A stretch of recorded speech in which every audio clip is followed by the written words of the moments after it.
Itinerary wise, we're going to look at who gets to interview your organization, building a fair process that gives everyone a chance to shine. Then we're going to look at de-biasing your interview process, look at whether AI can help make you more inclusive.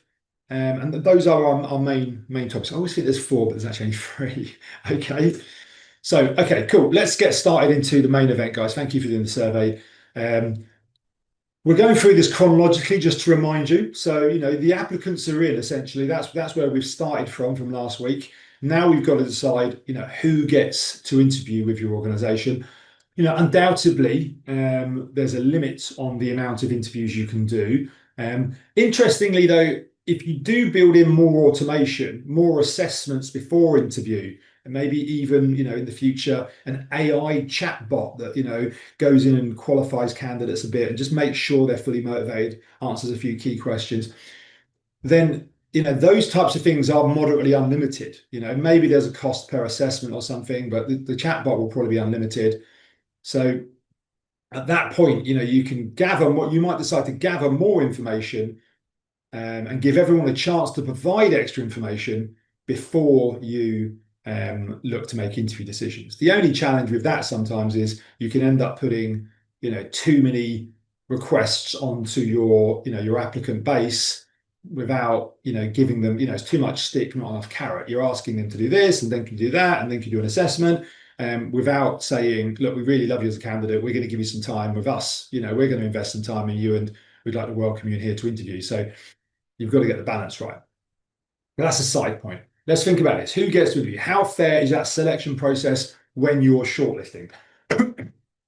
So, bunch of you said, I actually got the numbers here. So what it is 1/3 of you said, you're interested in implementing anonymized CVs or anonymized application forms. You can see sort of from our screenshots here, this is from our ATS, how that sort of works through.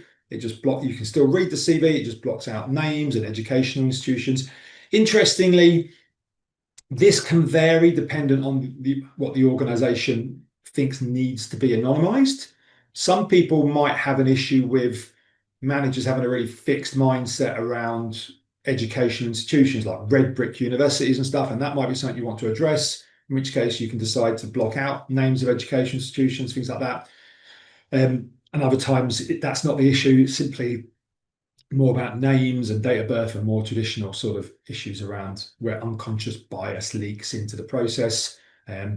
So I feel like this is definitely a good step to take. We do it here with our recruitment.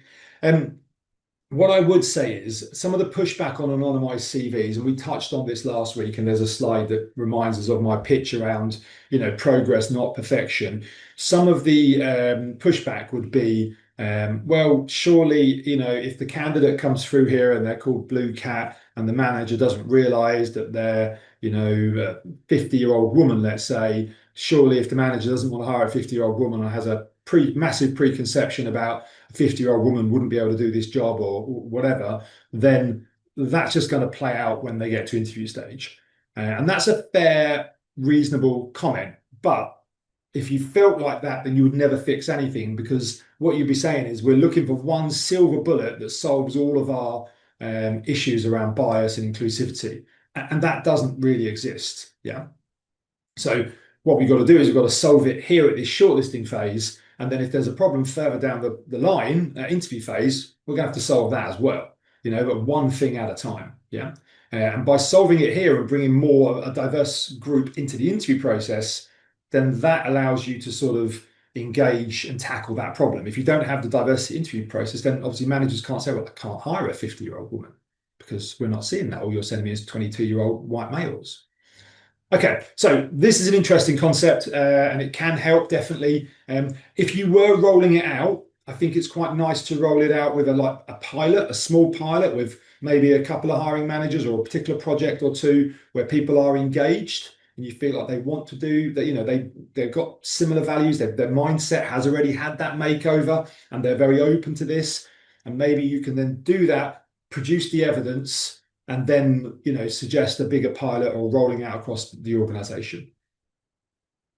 Okay, but you've also got AI assisted shortlisting. I'll show you this because we've got this on our website. I'll bring it up. I'm not going to go live into it. So, but with AI assisted shortlisting, what's happening here is the AI is the recruiter would, in our case, the recruiter would set specific questions, and then the AI comes in and looks at the CV, the anonymized CV, and says, does this person have a CIPD level 5 qualification? Have they got experience of leading a HR team within a software company? And it's just doing that initial work for you. And I think that takes away a lot of the grunt work, but the humans are still making the decisions. So if I bring this through and show you, I'll just try and bring up a screenshot of what the end result is. So the humans are still making the decisions, but I think it takes away a lot of the work, because if you've got like 200 applicants to look through, then having AI shortlisting do that sort of rating first, and you end up with, I can show you a screenshot here. We've got a video coming up there, which I'll have to be able to, but yeah, I'll just zoom in on this screenshot. You end up with like an AI score, and you can go straight to the applicants who appear to be a good fit. You can look over the summary of their answers, which I think we've also got here as an example. You can sort of see how it scored them. So, as you build more confidence, we've got our customers feel like they're building more and more confidence with this, then they're avoiding a lot of the unconscious bias issues that by simply being tired as well. Because if you've got 200 applicants to go through and look through, so it might actually be easier to go, let's look at these people who are clearly a good match or have the basic good criteria we're looking for, and focusing in on them, and then maybe you look at the others in due course as well. But yeah, so that's something to think about. There we go. Strive for progress, not perfection, which is what we're going to do. So we're going to look at each individual area. You can obviously build in a scoring process here into your shortlisting phase. I do feel though, if you build a scoring process, you should also have, and we're going to touch on this at interview, this is one of the things we'll do with ChatGPT, you should absolutely have a sort of guidance notes so that everyone understands what a good answer is to the question of, this is one of our customers, it's obviously a dummy CV, Jamie works in our customer success team. Tell us what you know about PACT. PACT is one of our customers. And this example, they scored 4 out of 5 on the scale. Okay, so you should have guidance notes to say, what you anticipate to be a good answer to that question. Yeah, what good looks like, and what a number 1 would look like, maybe what a 3 out of 5 answer would look like, and maybe what a 5 out of 5 answer would look like. In that case, we could sort of see, Jamie's answer is better than a 3, but it's not quite a 5. There is a 4. And those guidance notes will build in consistency. I would also recommend, if you were doing this, you would actually have, example CVs. It might even be that you change up your privacy policy with a little tweak and say, when people are providing you their data, that you say that you are allowed to use that for training purposes, internal training purposes. Candidates are not necessarily going to be worried about that or mindful about that. The data is still staying in the business. And then all you're doing then is you can show other CVs. You could anonymize them if you want as well, but you're able to show CVs when people are doing training and go, right, well, how would you score this person? And if you know they should be scored at this level or that level, then that's quite key. I'm also getting confused here. Sorry. This question, tell us what you know about PACT. This will be from an application form where they've answered it, not a CV. The application's other side, so slightly confusing you. So if you were reviewing a CV or an application form, fairly obvious, you've got to make sure the scoring criteria is fair for the evidence you can find on that CV. And that's really important too. So for example, if you said it that was important to say they must have a driving license, well, not all CVs would include that. Whereas if it was a driving role, you could probably expect that if someone's applying for a driving role or HGV driver. So yeah, but a clear scoring process could be a good process for the shortlisting phase. It might be you don't need to shortlist everyone. It might be that the people who meet a certain criteria go forward to get shortlisted to make sure that you're selecting people fairly for interview. Okay, so what I want to go live with now is our custom GPT. So I wanted to take this scoring process on a step, if you can bear with me, and jump into the actual interview process. So what I've done this morning is I've gone to ChatGPT, when this catches up with me in a second. And I've dropped in a job spec, it's a HR manager, and I asked a really basic question. Can you give me interview scoring criteria, guidance notes, and questions for an example interview for this job? It's for HR manager. Now, so my prompt is that, that piece in blue. It's really small. We do lots of sessions around ChatGPT and writing prompts. So this is just for practical purposes, a really short example prompt. We would get more detailed than that because you would want to, your organization typically would have its own scoring criteria, whether that's 0 to 5 or 1 to 4, and that type of thing. Anyway, I just wanted to show you that like ChatGPT can produce this content for you, even with a very basic prompt. So it gave me a scoring framework. It gave me some guidance notes, things to look for, and suggested the weight of each question and each area, each criteria, and then potential questions for that area. Okay. Now, we've got a tool that we actually use in-house here. It's a custom GPT. And what I'm able to do, I'm able to take the scoring framework and the questions and the guidance notes. So you have to have this part built, but like I say, you can have one custom GPT that builds the first part and another one that then builds the next part. So I can just go with, actually, I'll keep the structure, we'll keep that as well. So I can copy this and then let's bring up my GPT desktop app, which is here. Let's start a new chat with this one. Okay, so if you're interested, I will just briefly show you. Like, so if anyone wants some advice on these, I've got webinars we can show you. I do LinkedIn Lives every other Friday. Quite often I'm doing custom GPTs and co-pilots and things like that. So it might be that you guys are more co-pilot than ChatGPT. You can do exactly the same in co-pilot. And all I've done is I've built a set of instructions here on what I want it to do. That's embedded into this agent, essentially, with a few other little bits, but it's not too much cleverness to it. It is pretty much simple as that. Instead of me cutting and pasting a really big prompt, the prompt is built into this agent. So when it goes back for me, I can get it, I'll show you. So I'll drop in the content we have, just to remind you the scoring framework, the guidance notes and interview questions. And from that, I've got some guidance there that it will wrap it up into an actual document for me. Yeah, and it tells you what.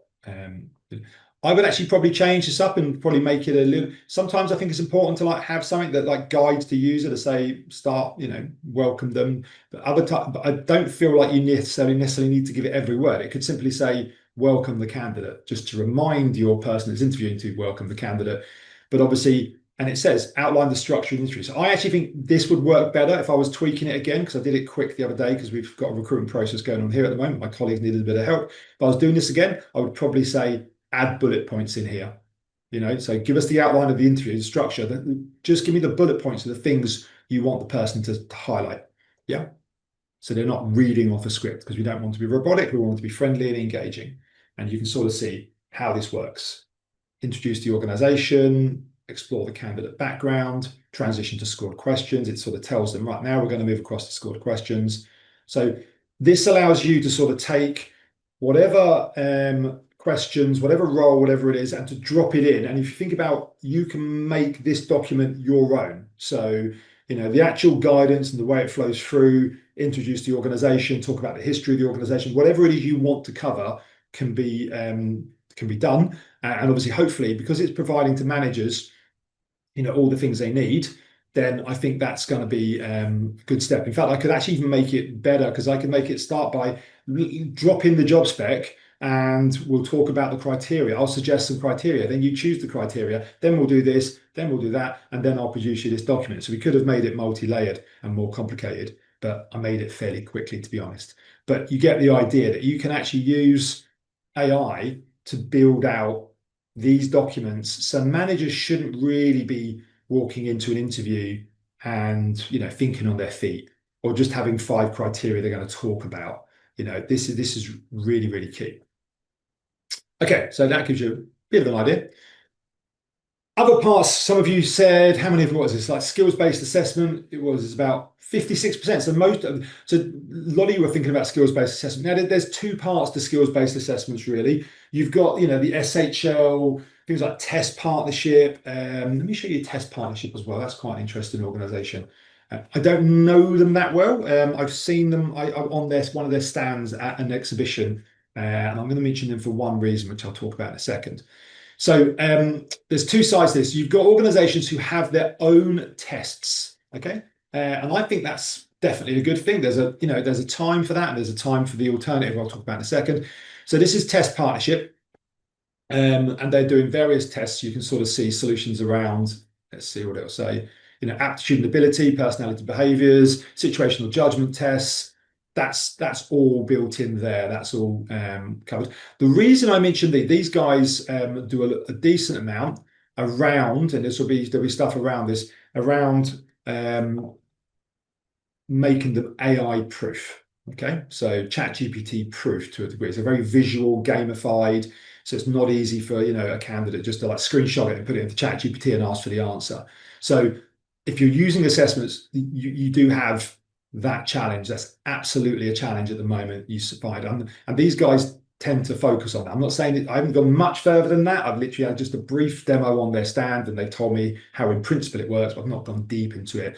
But yeah, having your own benchmarked tests. If anyone's got stuff they use, let me know if you want to recommend it, let me know in the chat. I'll definitely shout it out others. Having your own benchmark tests, I think, is a good thing. I'll put test partnership on there. I'll put it on the it's easier to find on the chat things as well. Like I say, I'm on no referral fee or nothing for those guys, so feel free to do that. So that's one. You've got the standardized tests that are there that are built. They can, and SHL has a huge array of tests as an example. You've got Thomas International, things like that, and there's lots of people you can go to that have specific tests for specific roles in industries, and that's all fine.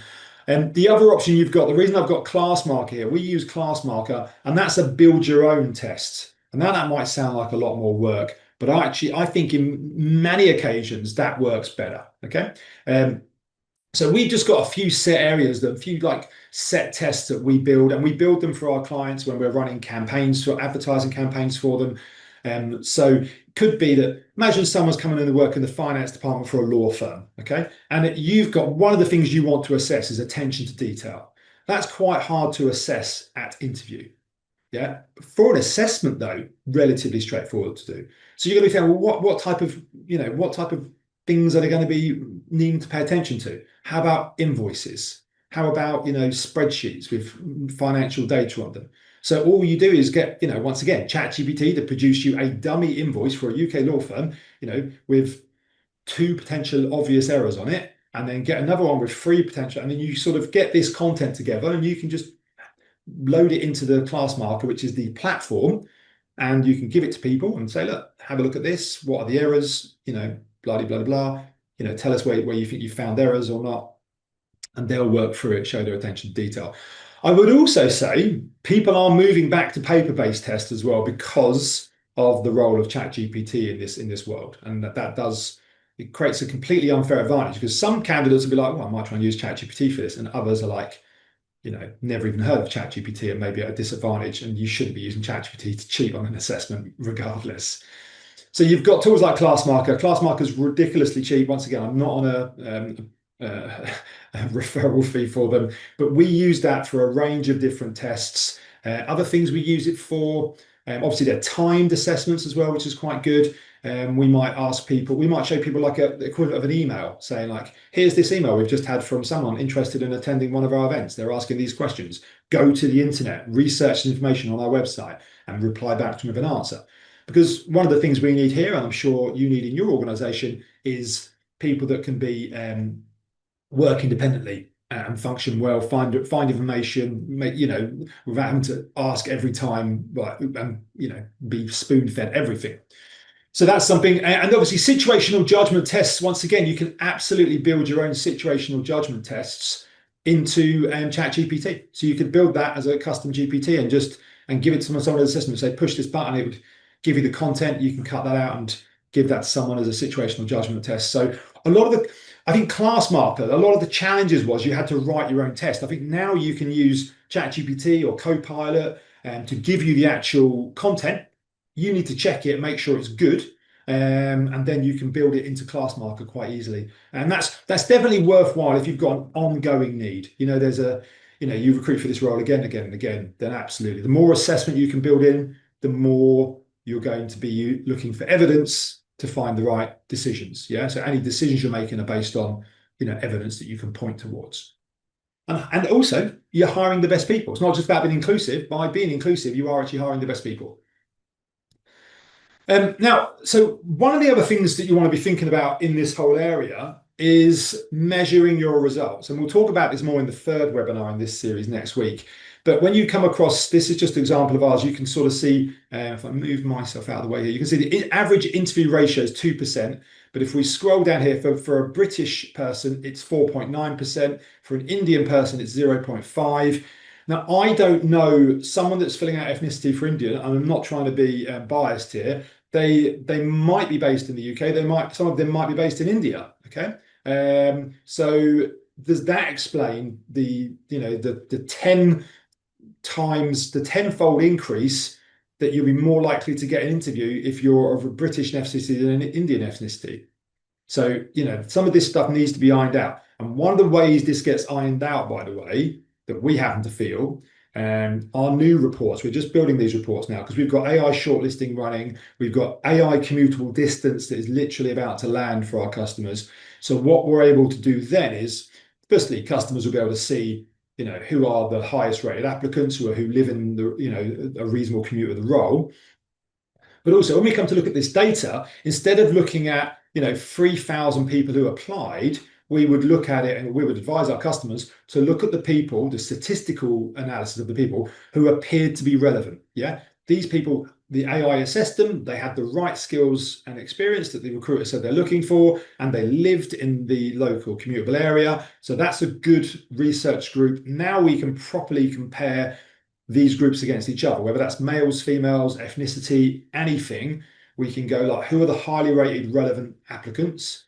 And we shouldn't see then big discrepancies, particularly if there's enough, if you know your data, if there's enough data examples. Some of these are quite small, so only 2 Black, British, Caribbean people. We only had 117 applicants and 2 people interviewed. That's perhaps such a small number that it could be an anomaly. So you might need to let the data run for longer to bring in more data. But once you've got enough data, you shouldn't see those discrepancies. But those are the types of ratios you should be looking at.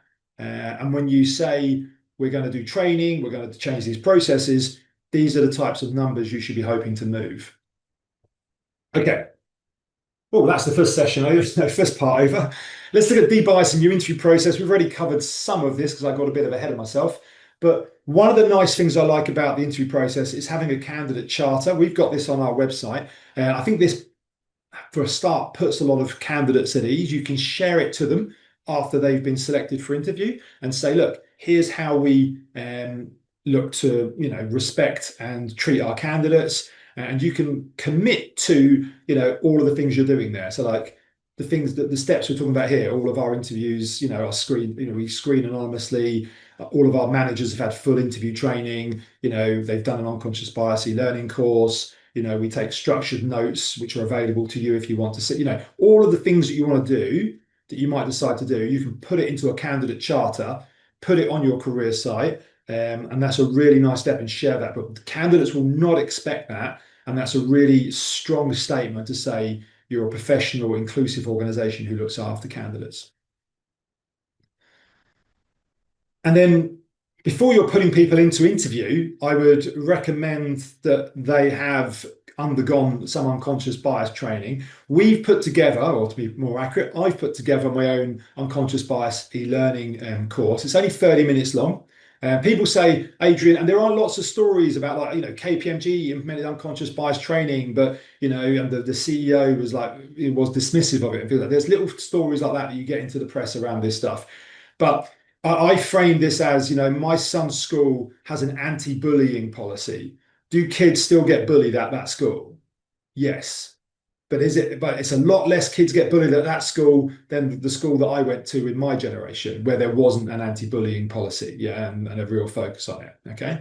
So unconscious bias, you guys will know a whole ton about unconscious bias, I'm sure. It's going to exist regardless. It's something that we can look to minimize and get a grip on. And we do that by the three things that this course does is it explains what unconscious bias is. So it takes away the stigma, makes people understand that this is it's naturally occurring. Just, I can be unconsciously biased. It doesn't mean I'm a racist, for example. It goes through the various types of unconscious bias to make sure it's much more than race. There's age, there's lots of other things going on there. And then it sort of talks to the important bit as well. It talks about slowing down their instinct to make decision and to look for the evidence. Yeah. So that's the course. Now, we built that. We're not, as you know, we're not a training company. We're a recruitment software company, recruitment advertising, recruitment agency. We're focused on recruitment. So anything we do on training, we're looking to give it away free to make an impact because we believe in these things. So we've built this as a course that you can go and do online, absolutely, and your staff can as well. But we also realize that a lot of people already have a learning management system with their own courses they expect their staff to do. So we also built this as a SCORM file that you can just take and put into your learning management system if you think, oh, well, I've looked at it, it's a good course, we don't have anything, it's completely free to use. We should absolutely be using this. So that's my new poll. I'm going to quickly throw that out and you guys can let me know if you're interested in us sending you the details of that. Like I say, completely free. You can most people will do it online themselves, and if it's relevant, they'll put it into their LMS if they're so interested. But I'm also interested in people who are saying no thanks because maybe you've already got something else. That's good to know as well. It's good that you've got something else. So that is good. That's an easy question. Just checking that you guys are still awake almost type question. 2/3 of the way in. So I'm going to count down 5, 4, 3, 2, 1. Thank you for voting on that, guys. I always leave it to the last minute and there's a few, I would give an extra 5 seconds and a few more people vote right at the end. Okay. So we've done the survey on that. Getting into the actual interview, many of you will know about diverse interview panels. So I think that obviously that definitely helps. It's good practice. One of the things I've heard from it, though, to be mindful of is if you've got like one woman in your tech team and you want to have, a blend of, genders across that tech interview panel, talk to her and be mindful of that, because one of the challenges you've got then is this person could end up doing like 20% of their working day. I have heard it being as extreme as that in interviews. Because they are the one demographic in that group, whether it's ethnicity or gender or whatever it is, they're constant and they've got it. And if they're committed to that and they like that and that's what they want to do, that's fine. But you've got to be very respectful of that. So sometimes you simply don't have the diversity on that interview panel, and it is a shame. And there isn't a solution to it, but the unconscious bias training can at least help. Because it at least, like if someone talks with a certain accent or other things like this, that, then at least hopefully those people can reflect on their training, think about looking for the evidence. It's not how they say stuff. It's, it's the quality of what they're actually saying, etc., etc. So diverse panels are really good. However, and we'll touch on this, I'm sure this is one of the points later on, all of this stuff probably doesn't really work unless you've got a high trust environment. Yeah, and what I mean by that is like the manager, the MD could sit on that panel and you could have like that junior tech person who's been brought in because they maybe got a bit of perspective because maybe they're from a different ethnicity or they're a female, whatever. That person needs to be able to challenge any of their colleagues, at a later point in time, not during the interview, in a professional, respectful way to say, I'm not sure how you scored that person in that format. Yeah. I didn't hear that evidence like that. I heard it like this, So, and that should be, everyone should be accepting of that. So there's lots of things you've got to do to work on to ensure everyone feels they're comfortable speaking up.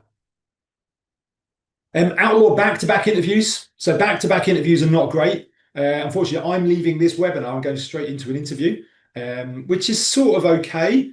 Because it'd be better if I had a little break first, I guess, and recharge, but I'm not going to be speaking much in the interview, hopefully.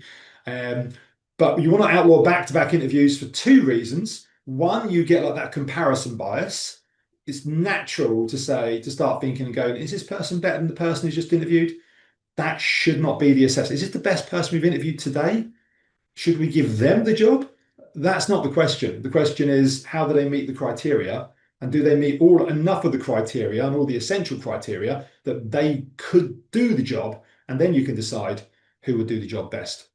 But the other side of back-to-back interviews is people just get tired. Your interviewers get tired. When they're tired, unconscious bias creeps in. So you can demand little buffers where they get a little break in between, 15 minutes, whatever that is. And even then, I would try not to do too many interviews in a day. I'll try and avoid I've freed up my whole afternoon for 4 interviews. That's the sort of scene we want to avoid.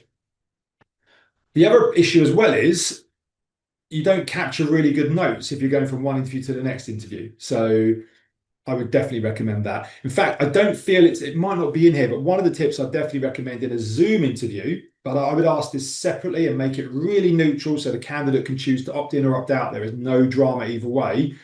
I would suggest recording the transcript in a Zoom interview. Yeah, it keeps everyone present, or Zoom or Teams. It keeps everyone present and focused on and listening. They're not scribbling away and making notes. In a face-to-face interview, good practice is for, if the panel was 3 or 4 people, like we've just had, if I go back here, as one person's asking a question, so maybe one person asked a question on this given criteria, and the person next to them knows that they're making notes around the evidence that the person showed for answering that question. Yeah. And they go like, so the one person can stay present, ask follow-up questions, and their colleague is making notes so that when you come back to score against that criteria, you can reflect on the notes that have been made, that they said this, and this, et cetera, et cetera. So you have good notes, but you also have someone who's very present in the conversation. And we have a clear scoring criteria, which we touched on, so I'm going to move on past that, but it just should be, very clear and understandable so people know. You shouldn't really be like chewing on your pen for 5 minutes afterwards trying to work out whether someone's a 4 or a 5. It should be pretty straightforward.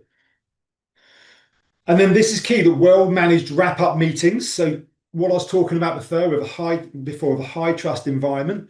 So I would, to help foster that, I would make sure that the junior people in the room speak first. And we always do that following on for interviews.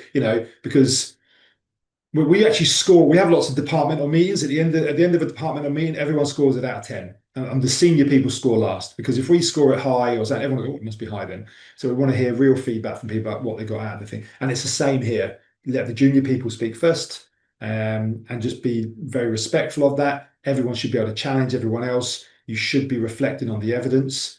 And if everyone's done that unconscious bias training, then people will spot stuff and call it out. Such as, okay, but that isn't what we're scoring against, or the person didn't actually say that. I don't understand. Where did you, I appreciate you said you feel that they'd be good at building rapport, but what evidence did you have for that? Is it just that they spoke at the start and you had a chat to them and you realized that they like rugby and you like rugby? Did they show any evidence that they can build rapport, or that they can't? Okay, Furness says, this is in regards to unconscious bias. We have something already, but interested to see if we would be an addition to complement it. Yeah, more than happy to do that. One of the benefits of ours, Fern, is one, I did it. I'm quite proud of it. I think actually it's pretty good. I did actually look out some of the e-learning stuff. I paid for a few courses on e-learning and looked at some of the alternatives, and they weren't great in my mind, but I'm sure there is some good stuff out there. But I think the good stuff tends to come with a price per course.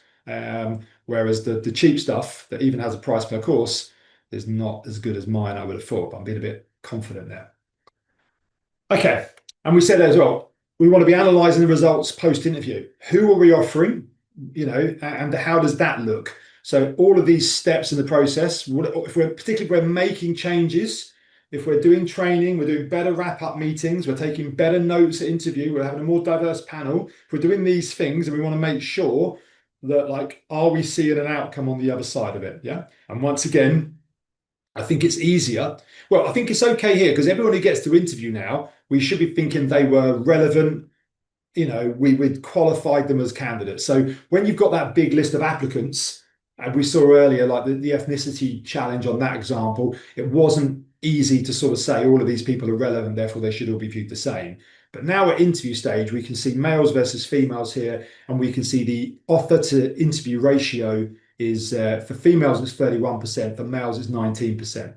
Yeah, so gives you a bit of an idea, a bit of a guide. And sometimes you're just going, that's interesting to know, bear it in mind. Other times you might see that there's a bigger challenge. You might want to break that down by department. But if we broke that down by department, we're only looking at about 51 hires here. If we broke down by department, we might only be looking at 4 hires in a department. That's not going to be enough data to take action on. Okay, we've done this last week. So if you haven't signed up for it, put it on the chat. I'm not going to do the poll again, but I did it last week. And as I presume many of you went to last week's session. So if you're interested in a diversity, inclusion, recruitment audit, just let me know, reach out to me, put it on the chat. We'll definitely help you with that. It's our team go through a series of questions. It produces a report for you with like, okay, you don't do this. This is why it's important. Here's a best practice example. So you can then move on and tackle that issue yourself. It goes through a series of questions. It takes about 15 minutes on the phone for us to gather that information. Okay, and on my favorite subject, if any of you know anything about me and what excites me and what I'm posting about on LinkedIn most days, is AI. So can AI make you more inclusive? We've already touched on AI shortlisting. But one of the challenges we've seen in the past, and this is a very old story, this is from 2018, actually the actual project was from 2016 even. So Amazon tried to build like a tool that would like basically replace human recruiters. So they just fed it like, here's what we've hired in the past. That's your knowledge base. We've anonymized the CVs. Here's a new batch of CVs. Who should we be hiring or who should we be interviewing? And it was filled with bias because the decisions they made in the past that they fed in were had bias within those decisions, mainly against the females, so mainly against females. So that was the challenge there. But you could say, well, hold on, didn't you say it was anonymized CVs? The AI didn't know that they were the female candidates or male candidates, and that's absolutely true. But because the decision making was biased, and because if you went to a certain college, which happened to be a college that was all female college, the AI was able to work out statistically in the past, you were far less likely to be relevant or to be seen as relevant and get an interview. Therefore, we'll use that as a marker against you. If you played cello, yeah, more likely to be female. If you played chess, more likely to be male. And the AI worked out all these little corresponding things and started scoring against that. Now, the good news is when the AI does that mistake, the AI can tell you this is how I'm scoring, and it will. It'll have no shame in it at all. It'll say, yeah, this is how I'm scoring. So you can clearly see there's a problem there. Unfortunately, when a human does that, a human might not even know themselves, hence the phrase unconscious bias. There is obviously conscious bias as well, where someone could be saying, I don't think a female could do this job. So in this day and age, that's less common than it used to be, although in some cases you could argue it's on the rise. And it's certainly not common for people to actually, if they have that view, to openly speak up about it. But yeah, this is a good example of why AI doesn't work, because they fed it bad data and they didn't give it a very specific set of rules. Yeah. So, you can analyze your results, you've got AI ratings. I mean, that actually can help. But the problem is you've got to make sure that if you're giving it past data, there isn't bias in the past data. Yeah. One of the other areas I think AI can help, and we've seen this today with some of the things that we're building, AI, ChatGPT or Copilot can help an inexperienced recruiter to build a more robust process. So it might be that some of you have got like 26 years experience, others of you have got 2.6 years experience. It might be that you've never had to tackle building a structured interview process. And ChatGPT can help you.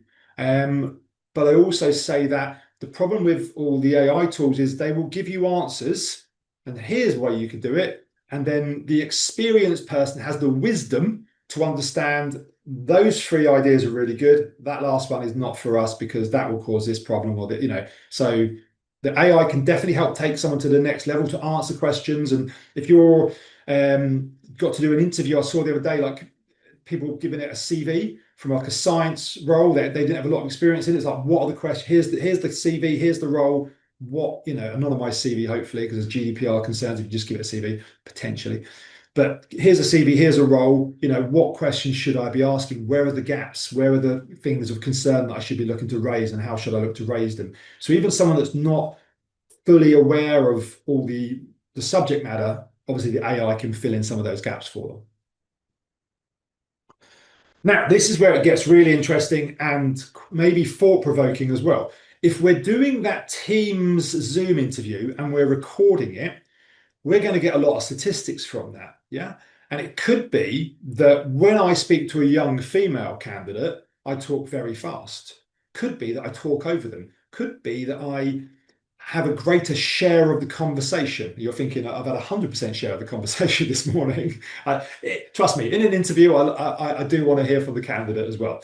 But when you're measuring all those statistics, and these tools like MeetGeek and all these other tools, I think there's Fireflies. Someone's Fireflies is on this session, which is perfectly fine. And Jessica's, I can see it. So not only do they give you the transcript, but they can work out the talk time, and they can work out how many long monologues you've done, and they can work out your speed of conversation and all those metrics as well. And that can be really insightful. What we're interested in, this is a bit further down the line, probably what New Yearish for us, spring, maybe towards the summer, that we'll look to have our own little Fireflies note taker that people can use that will generate the transcript. And there's lots of ideas and how we can, how that can be useful for our customers. But we also, and I don't think anyone's really focused on this, we also want the data so we can see what's going on in the interview. So we can go back and say, okay, when you're interviewing, because we know that the diversity demographics of many of the candidates you're interviewing. So we might say, so when you're interviewing an older person, did you know that, you do this, you talk slower? Yeah. Et cetera, et cetera. So there's different things you could show people that they may not be aware. Now, the challenge here is, are you monitoring them or are you coaching them? Because I think there's a problem if everyone, you've got to explain this to your hiring managers doing the interviews, that we are going to like monitor you, but don't panic. Maybe what you're saying is like, it does monitor things like red flags. Like if you ask someone, are you planning on getting pregnant in the next 12 months? Well, maybe the system could be built to monitor the transcript for red flags like that. Maybe you're not in every interview. That would be useful. But beyond the obvious red flags, it's maybe the best scenario. It would coach the person. So if it comes back to me as an interviewer and says, Adrian, in this scenario, or you've been talking a bit fast in your last 5 interviews, maybe try and slow down a bit and take a breath here and there. Yeah. That would be useful. That's coaching me. That's helping me get better. So much of our lives in the coming years are going to see AI actually coach us. If you want to learn a new language, I'm pretty sure soon my tennis court will put up, in the next 2-3 years, will put up cameras to like call the ball in or out, which save us a lot of arguments. But once they've got the cameras to do that, I think they can have a camera to watch a match. And then it'll probably tell me, like, Adrian, do you know that when you go to the net, there's a 42% chance you'll lose the point if you're, I'm like, oh, so the AI would coach me that. I wouldn't want it telling the whole club how everyone else can beat me at tennis, in the same way that the manager here in this scenario doesn't want everyone in the HR to know that they're talking too fast or that they act slightly differently for this demographic or this demographic. But coaching, in my mind, I think is a good thing, whereas monitoring could be overly, a bit too much and might make all your interviewers get very robotic and very stressed as well. Okay, I can see a few questions. Yeah, so Colette and Fern, I'll make sure we send that through to you because you've answered no on the unconscious bias, but you're still interested in having a look at it. That's perfect. Like I say, we're not in the business of selling anything, so it's literally go along, have a look at it. If it works, great. Then no harm, no foul. Oh, right. I have talked a lot on each slide. Normally, I'm going through the slides fast, but there's less slides today, and it feels like. But by talking a lot on a given slide, like maybe for 5 minutes, sometimes I'm always slightly panicked that I've gone on too much. But actually, I'm on time for once, which is good. So let's wrap this up. I'm going to throw it out for any other questions that any of you guys have got. Key takeaways from today: you have to be willing to challenge the status quo. I think I'm saying that again and again in this area. You'll know that as well. You want to gain commitments, gather data, re-challenge, and then gain a bigger commitment again. We spoke a similar thing like anonymous CVs. Maybe go small because you'll get permission to go small, and then go and show it works and go bigger. And then obviously my favorite, strive for progress, not perfection. But the most important thing is take action. So find one thing today that you think actually that is the thing we want to do. That's the thing we want to do first and foremost, and get moving on doing that.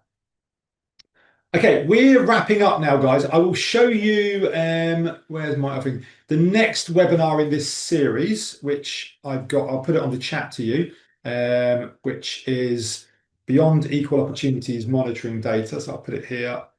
and I'll show it on the web. So yeah, this is what we've got this time next Wednesday. I've put it on the chat window, which is all about the data elements of it. So it's going beyond equal opportunities monitoring, how you can use data to really help improve your process. But it also looks at things like benchmarking, monitoring recruitment decisions, and also using AI to look at recruitment performance monitoring as well. So feel free to sign up to that if you can spare another hour for us next week. And then I also was going to mention this Friday, if any of you like AI, I do a lot of LinkedIn lives. So it's every other Friday I do them. This week we're doing using AI tools to interview your staff, so not interview candidates, and produce employer brand content. So like employee profiles, that type of thing. So that's what we're trying to do. Use the AI to take an interview and show you how you can spin that out into content for employer brand content. Show that's why that's really important in the world of AI search that people are doing now. So that's 9:30 on Friday. I will pop that on the chat window as well.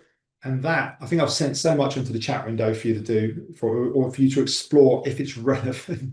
Thank you for the nice feedback, Fern. So yeah, Colette and Fern, I'll make a note to come back to you guys separately because you'll have answered the question differently. But that is pretty much the session, guys. I don't see any other questions coming through. So I'm going to post out I put out a new newsletter this morning as well. I post out a newsletter every 2 weeks, all about recruitment and AI. If you're interested in that, I'd check it out. I'll put that on the chat window. But that really is every last free bit of content, events, and everything else we're doing today. We've got lots going on, including AI workshops are coming in the new year. So we're excited about that. So watch this space for that. And yeah, hopefully I'll see you on some future events, guys. All right. Thanks a lot for coming along today. Cheers. Bye.